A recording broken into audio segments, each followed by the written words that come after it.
Chapitre 14e. Agir ailleurs. Les règles que tu dois appliquer chez toi devront être aussi appliquées partout. N'oublie jamais que nous sommes dans un monde parfait et que tu es un Dieu au milieu d'autres dieux. Tu es aussi grand que le plus grand, mais tous sont tes égaux. Compte absolument sur ta perception de la vérité. Fais confiance à la lumière intérieure plutôt qu'à la raison, mais sois sûr que ta perception vient de la lumière intérieure. Agis avec calme et assurance. Reste tranquille et participe à l'action de Dieu. Ta propre identification avec le tout-esprit te donnera toute la connaissance dont tu as besoin afin d'être guidé dans tous les imprévus qui pourraient survenir dans ta vie et dans celle des autres. Il est juste nécessaire que tu sois suprêmement calme et que tu fasses confiance à la sagesse éternelle qui est en toi. Si tu agis avec foi et assurance, ton jugement sera toujours juste et tu sauras toujours précisément quoi faire. Ne te hâte ni ne te tracasse. Souviens-toi de Lincoln au sombre moment de la guerre. James Freeman Clarke nous raconte qu'après la bataille de Fredericksburg, Lincoln, seul, a fourni un regain de foi et d'espoir à toute la nation. Des centaines de dirigeants venant de tout le pays entrèrent déprimés dans son cabinet et en ressortaient joyeux et pleins d'espoir. Ils se sont retrouvés face à face avec le Très-Haut et ont vu Dieu en cet homme terne, maladroit et patient, bien qu'ils ne le connaissaient pas. Aie foi parfaite en toi-même et en ta propre capacité à faire face à n'importe quel concours de circonstances. Ne sois pas perturbé par le fait d'être seul. Si tu as besoin d'amis, ils viendront à toi en temps voulu. Ne sois pas perturbé par le fait que tu sois ignorant. L'information dont tu as besoin te sera fournie le moment venu. Ce qui se trouve en toi et qui te pousse à aller de l'avant est dans les choses et les gens que tu dois connaître et qui les poussent vers toi. Si tu dois faire la connaissance d'une certaine personne, on te la présentera. S'il te faut lire un certain livre, on le placera entre tes mains en temps voulu.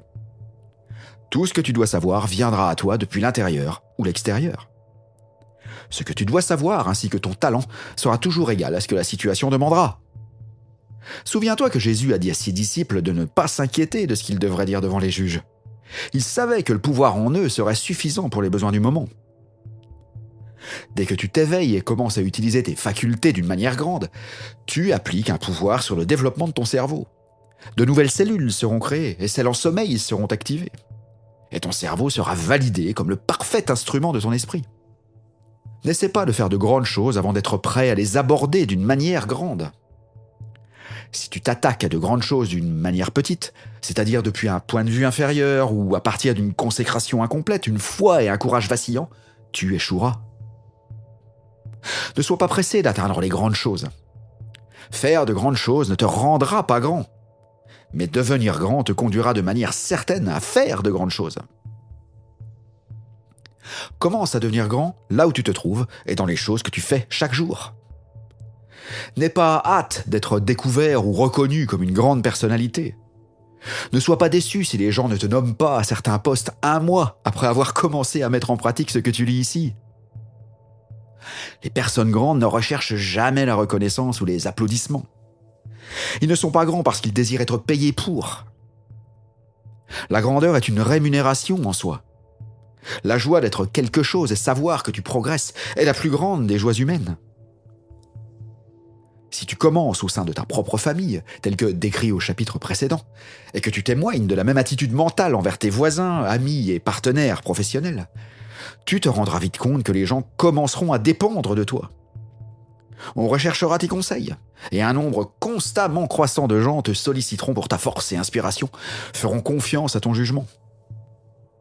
Ici, comme chez toi, tu dois éviter de te mêler des affaires des autres.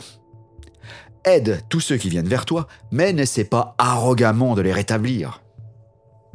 Occupe-toi de tes propres affaires. Il ne t'incombe pas de corriger la morale, les habitudes ou pratiques des autres. Mène une vie grande en faisant toutes choses par grand esprit et d'une manière grande. Donne à celui qui te demande aussi librement que tu l'as reçu, mais ne force personne à recevoir ton aide ou avis. Si ton prochain décide de fumer ou boire, ce sont ses affaires. Ce ne sont pas les tiennes tant qu'il ne te demandera pas ton avis à leur sujet. Si tu mènes une vie grande et ne prêches pas, tu sauveras 1000 fois plus d'âmes que celui qui mène une vie petite et prêche sans arrêt. Si tu gardes un point de vue juste sur le monde, les autres s'en apercevront et en seront imprégnés par tes actions et propos quotidiens. N'essaie pas de convertir les autres à ton point de vue, sauf en y étant fidèle et en vivant en accord avec. Si ta consécration est parfaite, tu n'auras pas besoin d'en parler. Il deviendra rapidement évident pour tout le monde que tu es guidé par un principe supérieur à celui de la personne ordinaire. Si ton identification avec Dieu est complète, tu n'auras pas besoin de l'expliquer aux autres, elle deviendra évidente. Tu n'as besoin de rien faire d'autre que de simplement vivre pour être reconnu comme une personnalité grande. N'imagine pas devoir partir à l'assaut du monde tel Don Quichotte, te battre contre des moulins à vent et tout mettre sans dessus dessous pour montrer que tu es quelqu'un. Ne pars pas en chasse aux grandes choses à faire. Mène une vie grande là où tu te trouves et dans tes obligations quotidiennes. Et de plus grands travaux se présenteront à toi. De grandes choses viendront à toi afin d'être faites. Sois tellement imprégné par la valeur de l'homme que tu traiteras même le mendiant ou le clochard avec la plus grande des considérations. Tout est Dieu. Chaque homme ou femme est parfait. Que ton attitude soit celle d'un Dieu s'adressant à d'autres dieux.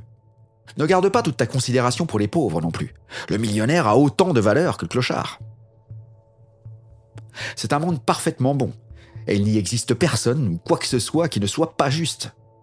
Assure-toi de garder ce point de vue lorsque tu as affaire aux choses et aux gens. Forme ta propre vision mentale avec soin.